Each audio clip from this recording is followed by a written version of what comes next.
casi el 98% de todo el territorio. Y como ustedes veían, el Celentín es el 60 y pico por ciento, pero en los distritos Guamín y Solochuco, que como les decía, es el epicentro del proyecto Conga, ahí casi el 90% de todo el territorio de esos distritos está ocupado. Entonces, por eso les decía, la minería ha crecido, sí, ha habido una expansión productiva, sí, ha habido una expansión económica, sí, pero también lo que ha habido, una manera de medir la presencia de la minería, es una expansión territorial. Y por eso es que no solamente en Cajamarca, sino en Cajamarca, en Tacna, en Moquegua, hace poco en Andahuaylas, en Apurímac, en Cusco, en Piura, la gente está sumamente preocupada por esta expansión, este crecimiento de la minería, que además carece de mecanismos de control, ¿no? El Estado no controla, no regula, no fiscaliza. Expansión que además pretende continuar. El Ministerio de Energía y Minas nos dice que hay 50.000 millones de dólares en proyectos mineros. Y en Cajamarca, de manera precisa, parece que pretende continuar con Conga, pero también hay otros proyectos que están en lista. El proyecto de Tantahuatay, el proyecto de Cerro Corona, Galeto, Chiquillay, que están ahí, digamos, en la fila, buscando que se puedan desarrollar en los próximos años. Y aquí uno comienza a mirar lo que está pasando en el país y dice, oiga, pero bueno, ¿hasta dónde el crecimiento de la minería? Porque, ojo, la minería para desarrollarse necesita por lo menos dos variables fundamentales. Necesita controlar las tierras, por eso las concesiones, y necesita también agua. No hay minería sin el control de grandes extensiones de tierra y no hay minería sin el control de los recursos hídricos. Recursos que antes de que llegue la minería han estado bajo el control de las poblaciones locales, que ven en la minería sin duda un actor que va competido, digamos, por el control y el manejo de esos recursos, que además son recursos sumamente escasos. El recurso tierra agrícola en el Perú es un recurso sumamente escaso y el agua es un recurso que es escaso y que se está convirtiendo cada vez en un recurso más escaso. El Perú está marchando de manera acelerada a una situación de estrés hídrico. Ya hay varios conflictos alrededor del agua en varias regiones del país. Por lo tanto, el conflicto de Cajamarca no es solamente por el caso Conga. El conflicto de Cajamarca es por lo que ha pasado alrededor de la minería en los últimos 15, 20 años y porque también es un conflicto que gira en torno a lo que pretende que pase en los próximos 10 o 15 años. No es lo mismo un proyecto que 5, 6, 7 proyectos, y en la zona de Conga hay por lo menos 5 proyectos importantes que están esperando desarrollar. Pero bueno, el caso Conga, ¿cómo se produjeron los hechos de ahí? Un poco les vamos a contar un poco lo que ha sido nuestra historia, el paso por el Ministerio del Ambiente. Además, insisto, la contamos porque es una historia pública y la información que estamos manejando es información pública. El estudio de impacto ambiental del proyecto Conga fue presentado en febrero del año 2010. Ustedes saben, para que un proyecto minero se desarrolle, tiene que tener un estudio de impacto ambiental aprobado. El estudio de impacto ambiental fue presentado en febrero del 2010 y fue aprobado en octubre del 2010. Ojo, 2010 todavía gobierno aprista. Y el gobierno aprista, lo había dicho Alan García de manera pública, lo que buscaba era dejar un número importante de proyectos mineros aprobados, con estudios de impacto ambiental aprobados. Porque de esa manera ellos pensaban que los proyectos se iban a desarrollar de otra manera. Quiero subrayar el tema de las fechas porque es importante tener en cuenta el tema de las fechas.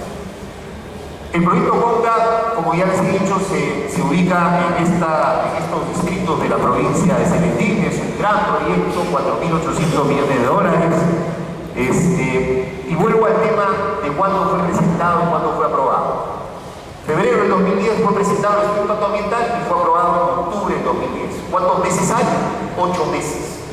Primer dato importante, porque en este país, y además lo dicen las personas que escriben a favor de la minería, que trabajan con las empresas mineras, ellos dicen, oigan, ¿ustedes creen que aprobar un estudio de impacto ambiental es algo fácil, Es sumamente complicado, es un proceso administrativo, hay que pasar por no sé cuántas dependencias y en promedio la aprobación de un estudio de impacto ambiental en el Perú se demora 2 años y medio. Fíjense, en el caso Conca, el proyecto del estudio de impacto ambiental fue aprobado en 8 meses. Uno dice, bueno, qué tal suerte que tiene alguno. 2 años y medio en general se demora para aprobar un estudio de impacto ambiental de un proyecto minero, en este caso se demoraron 8 meses.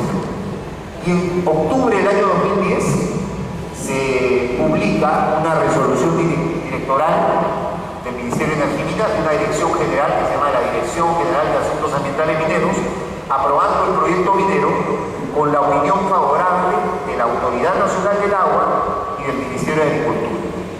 Y este es el segundo tema que quería subrayar. Fíjense, lo aprueba, ¿quién lo aprueba? El Ministerio de Energía y Minas, forma parte de su facultad. ¿Con opinión de quién? De la Autoridad Nacional del Agua y del Ministerio de Agricultura. Y ahí la segunda remarca.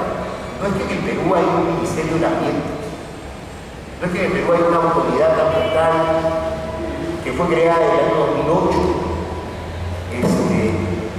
¿Por qué no se le consulta? ¿Por qué no se le pregunta? ¿Por qué se aprueba el proyecto más grande de la historia de la minería del país? Se aprueba con la opinión favorable del Ministerio de Energía y Minas y la opinión de la Autoridad Nacional del Agua y del Ministerio de Agricultura y el Ministerio del Ambiente pintado en la pared. El segundo tema de reflexión. Primero, EIA ha aprobado en 8 meses rapidísimo. Y segundo, EIA ha aprobado, estudio de impacto ambiental aprobado, con la opinión del Ministerio de Energía y Minas y la Autoridad Nacional del Agua y el Ministerio del Ambiente pintado de la pared.